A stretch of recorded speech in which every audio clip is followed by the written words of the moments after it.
Teambuildr and SPN, which is Strength Performance Network.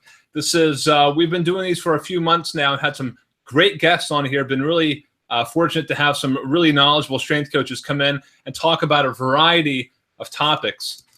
Today's topic is the importance and execution of an adjustable workout system. Now, this is a relatively new topic that has only been presented once before at the Juniata Strength and Conditioning Clinic. But itself, the topic is rather novel, and you don't see this being talked about a whole lot. So it's rather new, and it's a very impressive concept that we're going to cover here. And again, just to explain a little bit more, this is using autonomy to enhance motivation and train for the state of preparedness. It's basically a method to get the most out of your athletes. And that's just summing it up poorly, but Cory, of course, is going to talk a lot more about that. So before we get started, I want to recognize Strength Performance Network. These guys are awesome. They run the SPN website, which all strength coaches know about. It's a fantastic resource for all types of media in the strength world, including photos and videos, jobs, workout tips, and connecting with coaches around the profession. They just do a fantastic job. SPN just launched a new website called Strength Performance Daily. All right, so after this webinar, check out Strength Performance Daily. This is the new version of SPN that is featuring featured content. So think about the entire SPN community and just gathering that top content, the very top 10%. Strength Performance Daily is the updated site to feature that. So add that into your repertoire of resources that you visit as a strength coach. And of course, my name is Hewitt Tomlin. I'm with Teambuildr. Teambuildr is affordable strength and conditioning software which helps coaches program faster, streamline their whole strength program, and just save time. We work with many teams from high school all the way to professional, including Cory Walts today. We'll talk a little bit about that. And then now we're going to get into the presentation. So let me go ahead and switch over to Cory Walts, who will go ahead and introduce himself and take it away. So thank you again, and thank you, Cory. All right, thanks, Hewitt, and thanks to Teambuildr and Strength Performance Network and the Harris brothers. Very excited to share with you what we do here at Haverford. I'm in my office here. We're going to be talking in depth about this program and how it came about. So I'm going to pull up the presentation now.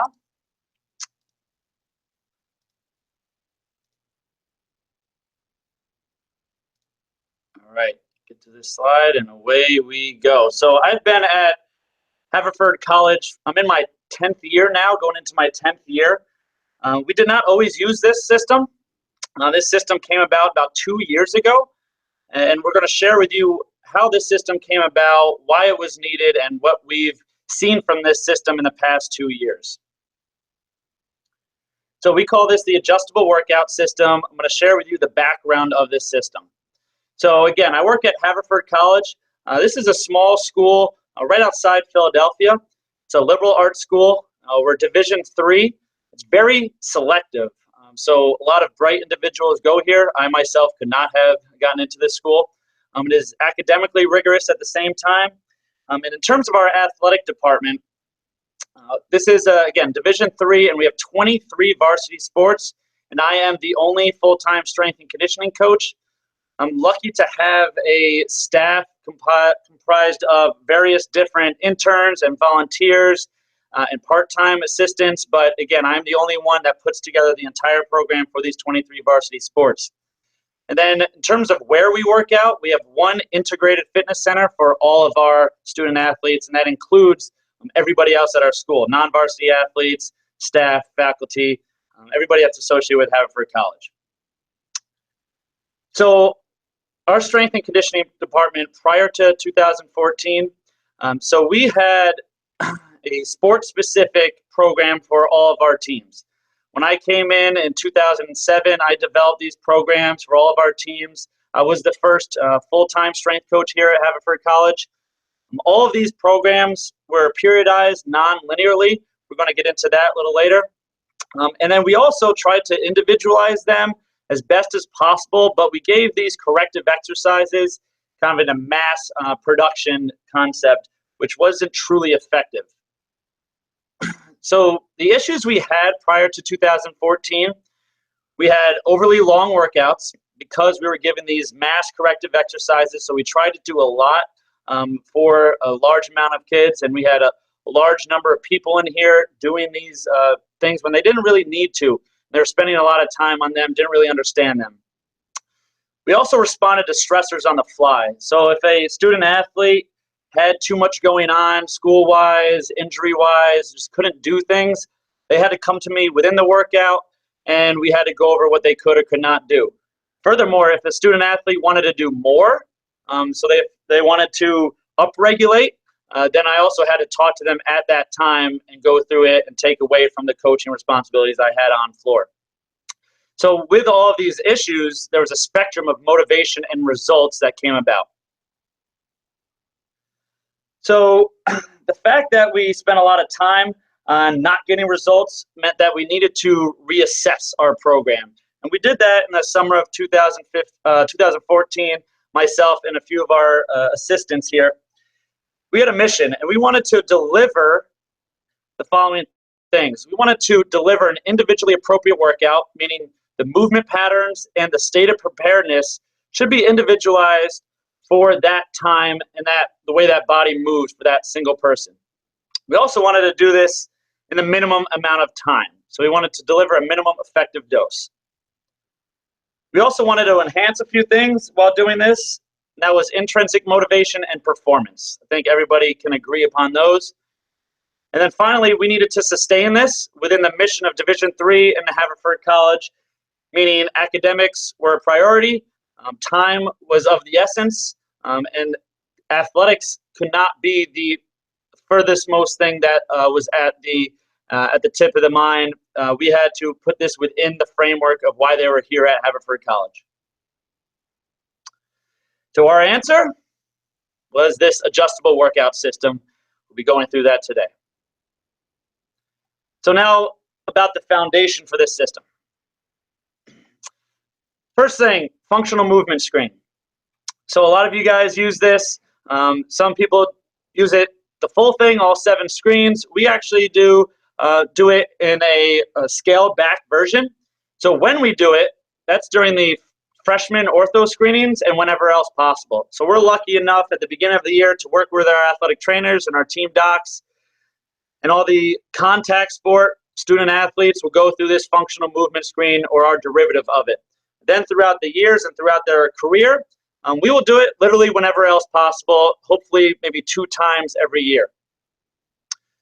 So the 3 movements that we do are the deep squat, the straight leg raise, and the shoulder mobility. The reason why we do these 3 and not the full 7 is because we need to assess mobility or the lack of. We feel that stability issues are taken care of a lot in our program, and then these 3 tests will really truly show if somebody lacks mobility or not. We will then filter these movement deficiencies and provide what we call movement vitamins for our student athletes. So we will tell them whether they lack mobility, and if they don't from these screens, the default is that they lack stability, and we'll give extra stability work. So we will have them work on mobility or stability in one of 3 areas: the foot ankle complex, the hip complex, or the thoracic spine. Then our foundational program. So all of our newcomers will take part in this program. We will thoroughly teach the why, what, and how for all of our exercises, the basic exercises that we do. We're going to talk a lot about autonomy and providing what we call a library of exercises. Well, this program teaches all of these exercises. It takes about 6 weeks in length. We're currently in the middle of it right now. And every workout that we have, and we have open workouts here at Haverford, every open workout we have, I will take all the newcomers in the foundational program, and our assistant coaches, our interns, our volunteers will take our returners and kind of go through and just make sure they're doing things right, where I will thoroughly guide the foundational program.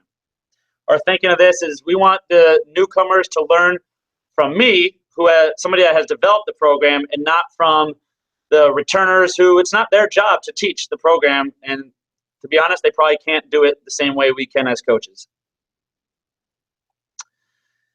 Then the next part of our foundation is our movement training. So a little bit of background in terms of terminology. We call our lifts movement training. We try not to say lift because it's more than that. Lifting weights is only a portion of this movement training. Our main goal is to ensure that the student athletes move well. And then from there, we can add strength, power, and speed. So when we have a lift, that is our movement training.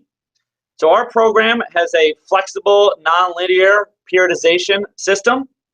Now this system was coined, this phrase, by Dr. Bill Kramer. You can read more about it in a recent journal article in the Strength and Conditioning Journal, where he details the benefits of this training and also speaks to how it was implemented with the football teams at UConn. So flexible nonlinear periodization, what that means in essence is they are planned workouts which can be altered in response to the fluid student athlete and their environment. So our periodization setup, we have a daily schedule. Day 1 and 3 are our main strength days. You can see that it's a bilateral push-pull on day 1 with a horizontal push-pull for the upper body. On day 3, it's unilateral and a vertical push-pull. And then that middle day is our power day, which makes it non-linear. And then we will progress, as you can see in our phase schedule, from just learning the movements to strength to various types of power. In terms of our advanced movement training, and that is how we transfer the movement training to the court or the field. So think of that as your speed training, your change of direction training, agility, and fitness. So it is also flexible, nonlinear periodization.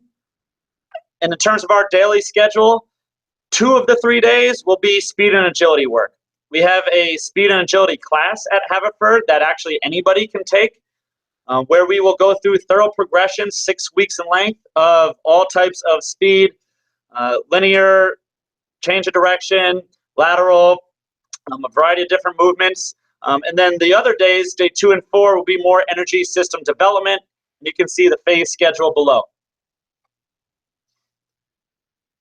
So this graph here, you'll see a graph on the left and kind of a chart on the right.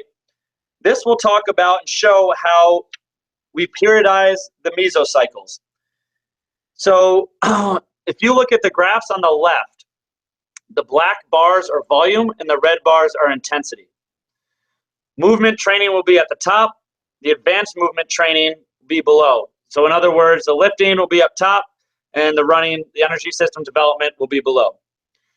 So on a normal 4-week mesocycle, and this is in our off season when we have more control, week 1 will be a 3 volume and a 1 intensity. And everything's on a 1 through 4 scale, so 4 is the highest. Week 2 will be a 4-3, 4 volume, 3 intensity. Week 3 is a 1 volume, 2 intensity. Week 4 is a 2 volume, 4 intensity. So in essence, we build up to the highest intensity, whereas the advanced movement training, those same numbers are paired together, but they're just in different order. So we build up to the highest volume. And you can see that certain weeks are given a yellow tag and certain weeks are given a green tag, and they just alternate. So the planned nonlinear progression becomes flexible when changes can be made as one goes through the plan. So the ultimate goal is to get through all of these workouts within that mesocycle, so within the 4 weeks, but it may be accomplished on different days. And that's a key part of this, and we'll explain that in more detail and how exactly we do this in a second. So the details of our adjustable workout system. So our single workouts, our movement training workout layout, we have a distinct progression for each of our specific days.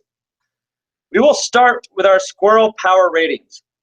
So when a student athlete comes in, they will both objectively and subjectively determine their state of preparedness through this questionnaire, which we call squirrel power rating. We'll explain that in more detail in the next slides. Then we will go through the prep phase. So our prep phase will prepare the body for movement. We will both roll out and we will mobilize if the student was shown that they needed mobility work from the functional movement screen. Then we will go into the set phase where we take that newfound range of motion and we will try to lock it in. An athlete will do the stability work if they were found to need it from the functional movement screen, or basically if they had the appropriate mobility, then they will do the stability work. And then we will go into core, all right, a variety of different movements, and we give the athletes choices on that. We'll talk about that too. Our next phase is our prime phase, or our active warm-up. We have different choices of these. We'll talk about that in a second. Then we will go into our fire phase. And in this phase, that's where we are doing our strength work, doing our power work. We are building up to our fire portion in our workout. And then we will finish with our recovery phase, where we will recover from the beginning portion, prepare us for the next workout. The beauty of our system is this, the autonomy. We give a lot of choices, and in everything that you see in red, from the power ratings to the prep work, the stability work, the fire, and the recovery, we give choices so the student athlete may be doing something different than somebody else on their team, and that work is appropriate to them and the way they move and their state of preparedness. We'll go over that in detail next. So on to our rating system. This is how the student athlete will both objectively and subjectively determine their state of preparedness. So we have 4 questions. The first question that they will answer is their sleep. So they will rate themselves on a 5 through 1 scale, 5 being the highest. As you can see here, that they can also increase their rating with a nap. Second question is their intake. 5 through 1 scale, 5 being the best, and they can also increase their rating based upon their hydration. We talk about how they can monitor their urine to see if their hydration is appropriate. Third rating is how they feel. So this is the subjective portion of the rating system, 5 through 1, 5 being their most healthy and most fresh, 1 being the opposite end of the spectrum. And then finally, their mindset, 5 through 1 scale, 5 being their mind is most focused for that day's work, 1 being it's the last place I want to be right now. And they have to be honest about this. One of the things we tell them, this is not something the coaches will look at often, not something we are judging them on. This is totally for them. They need to be honest with themselves to make this system work. So how we take those ratings and put it into action, this sheet right here is posted in our facility, and it can be actually pulled up on Teambuildr as a PDF. So these are our workout guidelines. You'll see the top half is for the off season, the bottom half is for the in season. So those 4 questions, all right, those numbers are added up. And the total will put the athlete in a green, yellow, or red category based upon the total number. So if their total number from those 4 questions are 14 or more, they're green. If it's 9 to 13, it's yellow. And if it's 8 or below, they're red. And those numbers, we've scaled that back and forth throughout our experience here. And to be honest, they were just arbitrarily determined at first, and we've kind of altered them to make them more appropriate as the 2 years have gone on with this system. We feel that that works pretty well. So in the off season, if they're green, the student athlete will be encouraged to choose the volume or heavy variation of their workouts. So if you remember from that graph slide, they're encouraged to choose a workout from one of the green weeks. If they're yellow, choose a workout from one of the yellow weeks on that day. Or if they're red, this is very important, they're encouraged to not work out at all that day, or actually skip the fire portion of the workout, which is that lifting portion. So they can do all the prep work and the set work and the core and maybe even the prime to get their body moving, get the blood flowing, but not do these strenuous higher intensity movements. The in season is a little different because we have certain workouts on certain days. This is the point where they will be able to alter the volume or intensity, but not actually change the workout because the workouts are set for when the games are and who we're playing. Teambuildr integration. So an important reason why this system works is because of Teambuildr. Okay, it makes it a lot easier to use, and a lot more seamless, and a lot more streamlined. So how it works with Teambuildr, and Teambuildr actually has progressed with working with us, and they've made the questionnaires adaptable to what we wanted, and I really want to thank them for helping make Teambuildr work with our system and make it valuable for other coaches. So one of the things that they recently implemented was this health questionnaire, and this is an adaptable questionnaire. So we have input our 4 questions, as you can see to the left. The student athlete will change their scale as they slide through these numbers, and they will come up with a total number. So this scale will change and provide a total number based upon what they put in. In that additional information, I will tell them, if you are in this range, you are suggested to do a workout from this day, or yellow from this day, or red, skip the fire portion of the entire workout. If they're in season, we talk about how they can upregulate or downregulate the volume or intensity during a workout. Then in Teambuildr, there's a calendar portion. So at the top of a workout, we will provide a workout title. On the right, you'll see the calendar. So in this instance, the day they're working out is on a Wednesday, June 8th.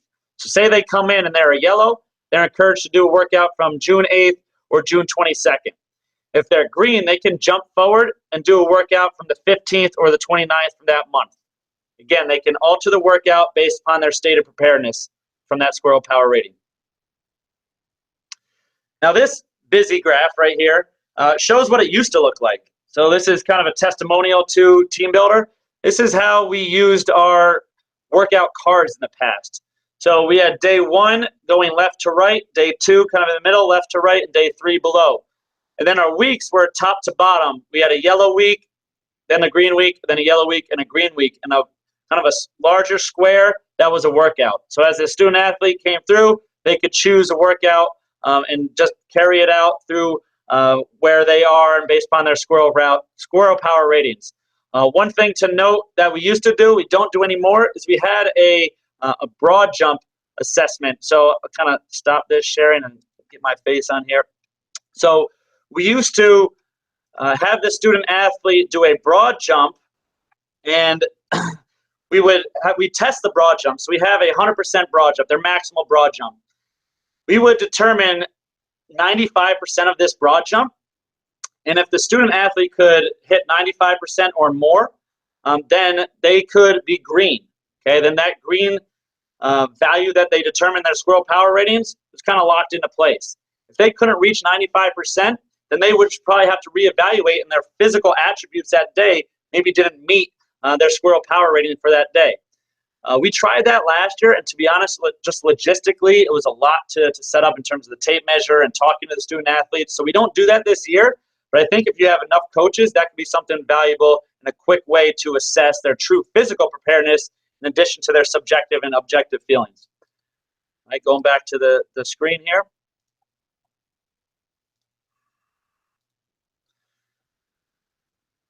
So now we're going to go through the workout in a little bit more detail. Going back to our phases, the prep phase. We have a rollout. Now, how we incorporate autonomy or choices. During the foundational program, we will show them the way to roll out and all the different areas of their body. So once they graduate from this foundational program and they're on their own, they can roll out how they see fit, but at least they have knowledge about the various different areas of their body that can hold tension that they may need to roll out with. So it's not just their hamstrings and their calves that they kind of roll on every day. Then we will go into their mobility phase as a part of this prep portion. So again, they will only do mobility if the functional movement screen showed that they lack mobility in their ankle, the hip, or their shoulders. So we will provide their movement vitamins. In a location in our facility, we have these movement vitamin sheets, as you see in the left-hand corner here. The roster is there, and they will have it checked off or kind of ranked what they need to work on, what their deficiencies are, mobility or stability. And we break it down too. So if they don't get a 3 on the deep squat, we'll do some breakouts to find out. Maybe they lack hip external rotation or ankle dorsiflexion, something like that. And then we will have them work at those areas from our mobility options. But again, they learn those options in the foundational program. The poster you see in the top right, we have that in our facility so they can quickly be reminded of what the exercises are. And then also Teambuildr comes into play. So the exercises are in a tag in Teambuildr, meaning there's a drop-down list. And they can choose from this list. And once they pull up their exercise that you'll see here, here's an example of the tag on the drop-down list. They can choose their exercise. And there's a video option where they can view the exercise that we've videotaped for them. So not only do they see the picture, they can actually watch the video of it and be reminded of it. Cory, I'm going to hop in here because we have a question from the audience. All right. Angie is asking if you rate the athletes every day, and how long does that take? What's that process like? Great question. So I don't rate them. They rate themselves. And every workout, when they come in, that questionnaire is in Teambuildr. It's the first thing they see on Teambuildr. So they are doing it themselves. So if they wake up in the morning and they have a workout, they can pull up their workout and they can go through it if they wanted prior to the workout. If they thought they might be red, they can determine if they're red prior to coming in. So they don't even have to get out of bed, and they can just stay in bed and kind of rest up. We found that works in the long run, and athletes will come back better than ever. And they have they have an out as opposed to being stressed. And I don't know if I can tell Coach if I'm not feeling well. We have this system set in place. We have exact numbers, quantifiable way to determine if they should or should not be in for that workout. Does that answer the question? Yeah, and how long do you think it takes for an athlete to rate themselves? Oh, it takes less than a minute. It's 4 questions, a sliding scale. Not long at all. Cool. Yep, pretty quick. Yep. All right, go back to that. Okay. So into the set phase. First thing is stability if they need it. They have, again, the movement vitamins, and they have a poster of their stability options. They also have a drop-down list of all these options. And then our core work, we have, again, a poster. We will provide the categories of movements. We have 6 different core categories, and we tell them what category that they will choose from that day. We also tell them how many sets they're going to do, and we give them a rep range, but not the exact reps that they're going to do. And they will choose the exercises they will do and the reps from that rep range. We suggest that they master level 1, and they work on mastering the top end of that rep range before they move on to the next level. Okay, we want to master the basics before they move on. So we kind of hold them back as opposed to pushing them forward, which gives them a little bit more motivation as well. This is another function in Teambuildr. So once they choose their exercise, again, you can see from the instructions that rep range is there, added notes. And again, that red circle up top, that video icon, they can choose that and watch a video of the exercise. Next phase is our prime phase. That is our active warm-up. We have 3 routines: a general dynamic warm-up, a higher speed, medicine ball circuit, and then a 3rd routine, which is our true medicine ball circuit, where we do a variety of stretches. We actually, in the off season, get on a treadmill for 30 seconds and go back to some medicine balls. So we correspond the prime routines with our workout days. So that second prime, that high speed, do a lot of rotational medicine ball throws against a wall. That is correspondent with our power day, our Olympic lifting day. And then finally, our prep phase. This is the meat and potatoes of the workout, where we are lifting weights, doing our power exercises. And again, this can be altered based upon the squirrel power ratings. Green workouts for green ratings, yellow workouts for yellow ratings. Athletes are encouraged to recover that day. We talk about nutrition and sleep being a huge part of the recovery process. We provide them a recovery guide, a timeline, and other tips that we suggest for them. And we also provide 3 different stretching routines. But we tell them the utmost importance is their nutrition, eat as soon as possible, and their sleep patterns. We reiterate how important sleep is, especially as a college athlete. We know it's hard, but it is important. So that is our system in a nutshell. And then we're going to kind of end the talk with the mental and physical benefits of this system. So we created this system to solve some logistical issues, to cut down on wasted time, and to enhance performance. But in doing so, we found that it really enhances motivation. So backtracking a little bit and talking a little bit about research. There's 2 main types of motivation. You have intrinsic motivation, you have extrinsic motivation. Most coaches are aware of this. So intrinsic motivation means one does an activity because of its inherent satisfactions, whereas extrinsic somebody does an activity to obtain some outcome separable from the activity, whether it's to acquire something or avoid something. So intrinsic motivation has been shown through research to increase effort, performance, and persistence, whereas extrinsic motivation has been shown to increase stress and the likelihood of taking shortcuts. Furthermore, an intense focus on extrinsic rewards has been shown to bring fast results, but this is not sustainable, right? And we want to sustain our success. I'm sure all coaches can agree upon. To further elaborate on these types of motivation, I want to talk about the self-determination theory, which was developed by Deci and Ryan, and that's what this graph is kind of signifying. So the self-determination theory is focused on the processes through which a person acquires the motivation for initiating new behaviors and then maintaining them over time. So they said that motivation is multidimensional and resides along a continuum of self-determination ranging from amotivation through extrinsic motivation through intrinsic motivation. Furthermore, they broke it down and they said that there are several mini-theories involved in this self-determination theory. But the one most relevant to us as strength and conditioning coaches is the basic needs theory, which states that autonomy, mastery, and relatedness are conceived as essential to health and the development of internal motivation. So you see those three right here. Exploring this a little bit further, recently I read a book called Drive by Daniel Pink. Highly recommend it if anybody wants to dive further into this topic. But Pink talked about this self-determination theory, and he said that the number one most important factor to create this internal motivation was autonomy. Especially if you can create autonomy over what he called the 4 T's: task, time, technique, and team. So we've tried to create a system where somebody can choose their task and time in a way, their technique and team, a little bit not as much, especially with the technique most coaches can agree upon. So that's a big part about the motivation, the rewards of that. In terms of the performance benefits, we have seen that there are positive anecdotal results, but the quantifiable results are limited.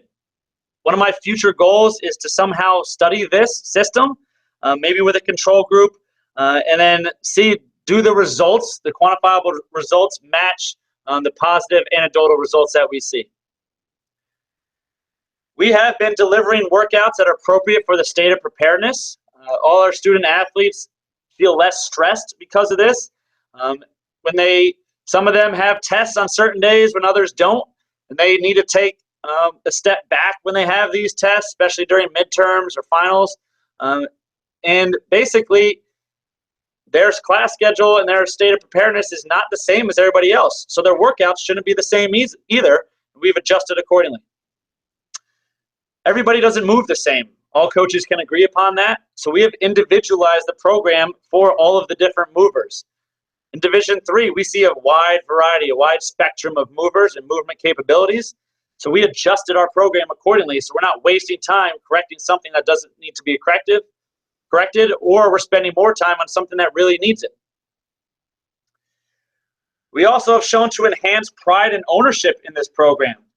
So we tell the athletes that this program is truly theirs. They're making all of these choices, and they will get the results if they put in, right, the positive thought process and the time that that this program deserves. Okay, so again, pride and ownership are enhanced. The monotony is reduced and the mental stimulation is enhanced. So they're doing exercises that are appropriate for them, not somebody else. There's a wide assortment of variety in this program, so there's little monotony, and the mental stimulation is constant because they're choosing a variety of exercises, and they're trying to choose the one that they like best and that works best for them. It's very important. So there's no unwasted time. The system also promotes communication. So questions always come up. What if I'm always green? What if I'm always yellow? Well, that first question, that's a great question, and that's a great problem. So we talk about how the body needs to scale back at times. That's how it can best respond through recovery. And if they're always yellow, we talk about what are they doing in their lifestyle to put them in that situation. And we talk about getting them into the right frame of mind, nutrition-wise and sleeping-wise, to put themselves in a position to be prepared for these workouts. So that basically promotes communication, very effective. Furthermore, this system coincides with Division III philosophy and rules. So nothing is mandatory, number one, especially in the off season. Okay, we create a system where the student athlete makes their own choices. Right? Is not told what to do. We're trying to create buy-in. That's what all this autonomy is about. So this system is in direct coincidence with Division III and Haverford College. It's logistically maintainable and cost-effective. So I don't have to talk to the student athletes every day about how they're feeling. They can easily do it themselves, just like the question from earlier. It's also cost-effective. So we don't have any expensive rating system. This is just through Teambuildr, very cost-effective system, and it's all subjective questionnaire. And then finally, it's sustainable. Once the athlete learns how to do all of this and learns about the choices through the foundational program, they can carry it on. And a big part of this, I believe, is to sustain it through graduation into their real life. We want them to make fitness and health and strength training and endurance training and speed training a part of who they are. We want them to really buy in and make their own choices, because they're going to eventually need to do that, not just do it because we tell them what to do. We want them to be able to make these educated and thoughtful decisions and thus make it sustainable. Now, there are obviously several counter arguments to this approach. So I've heard them all, and I'm going to explore some of them right now. Number one, does a student athlete have too much freedom? It's a great question, and maybe so, but I think it's totally dependent upon your population. Here at Haverford College, highly selective, academically rigorous. We have a lot of why kids. Our student athletes need to know why they're doing something. So this approach is appropriate for them. Might not be for your population, so only you can make that determination. Is it operationally effective? So is it appropriate for your environment? Do you have enough space? Can you make the workouts this open nature that we have at Haverford? So at Haverford, we have open workouts. We do not have set team workouts. We have 5 open workouts a day. Student athletes will come in at whatever time they can based upon their schedule, and they'll just go through their workouts. So I may be working with a variety of teams at one point. So it's appropriate for our environment. We have a decent amount of space. We have 7,200 square feet. May be appropriate for your environment, may not be. Only you can make that determination. What's your coach to athlete ratio? I've been lucky enough to have several high quality interns, volunteers, paid assistants work with me, and they can help me develop the system, but also keep an eye on people I'm not working with in the foundational program. So if you have some coaches that work with you, it may be appropriate for you. If not, you might have to scale it down. How are the workouts provided? Are you using Teambuildr? Are you using cards? Are you writing them on a whiteboard? How do you actually show them the different green versus yellow workouts, or whatever your system provides?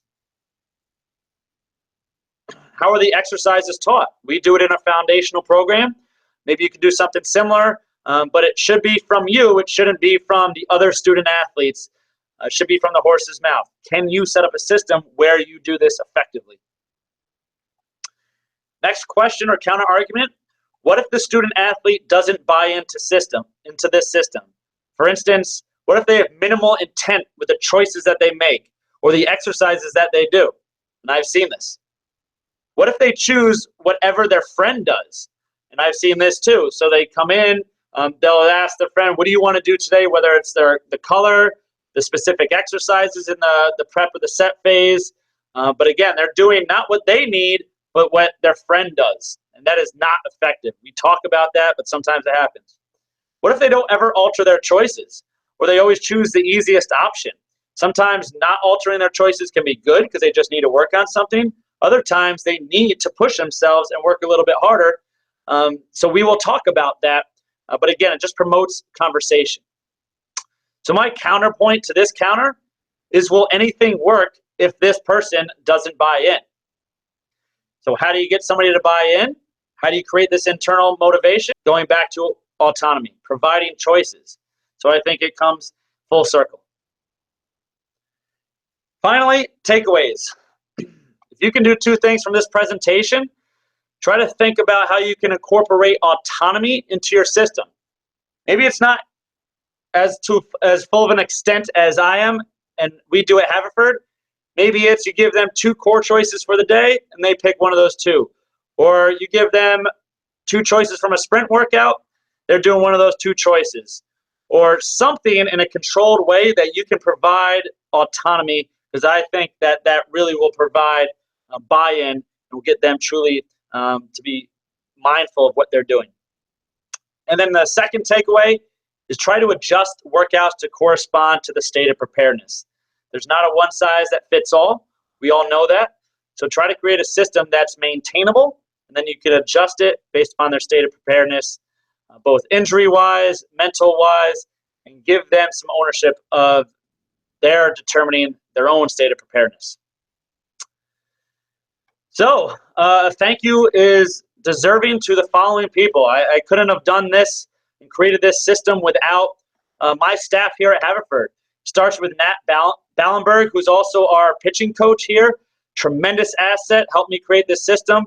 Jackie Cox, Rich Bruno, and formerly at Haverford, now at Eastern, Ryan Saltzman, all had a role in developing this system. This system couldn't be effective without the student athletes, the coaches, and the athletic director here at Haverford College really buying in and appreciating what we do. Dr. Ken Clark from Westchester University was an enormous part of creating this system and is currently an enormous part of the system. He volunteers with our workouts.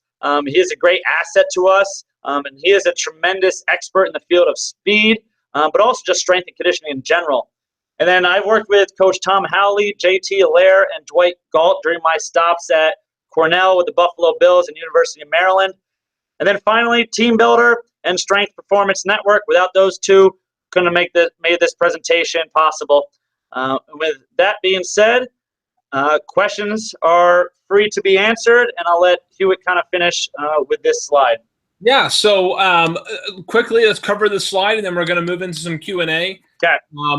Again, thank you, Cory, and just to recognize the folks that put this on, Strength Performance Network. If you are a strength coach and you're not a member, you should really visit the website after and just create a membership. It's a huge resource. It's just a great way to get tapped into the network and see who's out there, the job openings, the videos, everything about what's going on today in weight rooms across the country.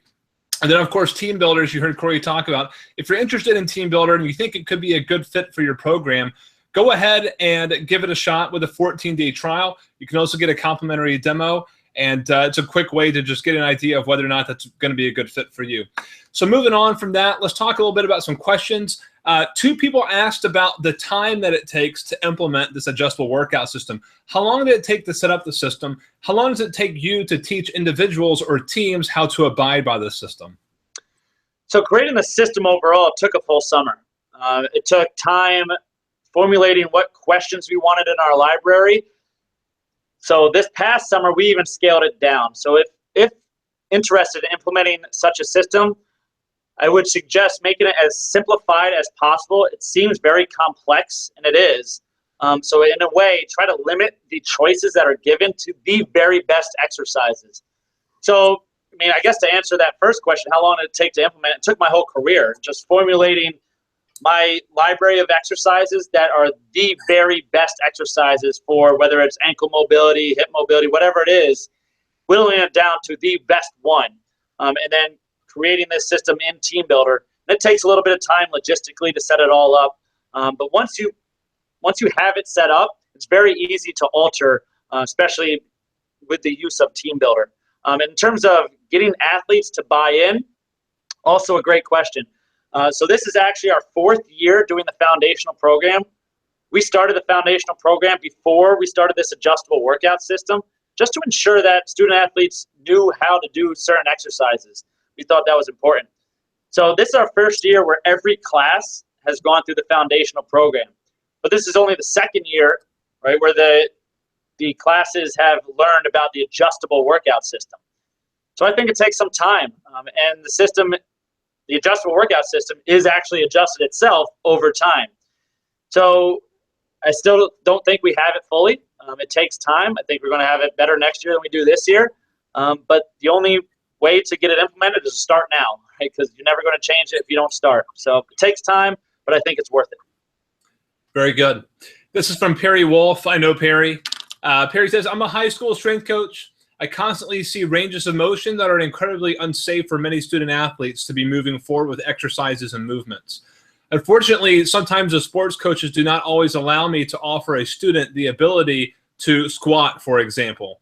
Is there somewhere where I can find tools like yours on how to even further break down the squat or other exercises into those multi-tier movements? That's a great question. First off, in terms of the conversation with the coach, I think you have to ask them what their end goal is. And likely it's to be healthy and perform at the highest level.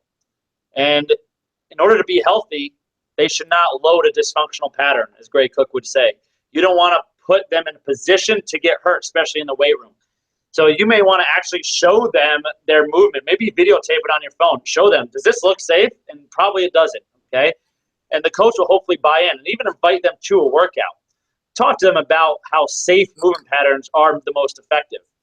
And then aside from this communication, in terms of how creating a system of movements, maybe you don't load them on the back. I think one of the best exercises is a goblet squat to teach them how to move front load a squat, but it is safe, all right? You're not loading the spine, and it's very hard to mess up the goblet squat.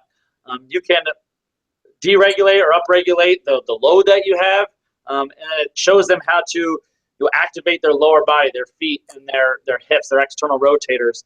So I think if you have to do anything, go down to the goblet squat and have a conversation with the coaches. Very good.